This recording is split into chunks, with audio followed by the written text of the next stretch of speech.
hello दोस्तों आज मैं रातिपुवा प्रथम सिंगरा सब्जी बनालो और इफाले सिंगरा पाती मैं रेडी कर ललो और इफाले मैं सिंगरा एरि दिलो देखिसेने आज मैं की मिठाई बनाम क्या भिडिओ आपलोक माजले दिम और इफाले चाওক सिंगरा रेडी हो लागिছে किमानटा धुनिया फिनिशिंग सिंगरा देखिसेने सदाय सिंगराটো फिनिशिंग बनाब लागे और सब्जीটো टेस्टी बनाब लागे जे सिंगरा कास्टमार अटोमेटिक बाहि जाय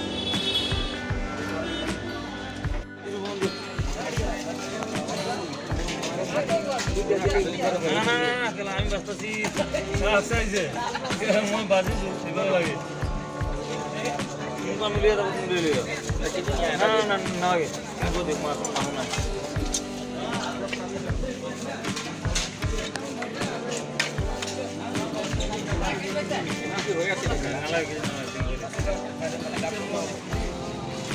কি কোন আছে কেজি আছে কিমান আছে হ্যাঁ और ये सब कचौरी बनाई आसो देखिसे और दिन तो एने बनाई थका है मिठाई खाना जी रेसिपी भिडिओ मैं दी नारिम तो नेक्स्ट काइले मैं रेसिपि भिडिओ आपलोक माजले दिम और ये कचौरी पियाज कचौरी है पियाज दी बनाइছো खूब टेस्टी है खाबले इतना कालार हुआ ना अलमान पिछत नमाई दी पारि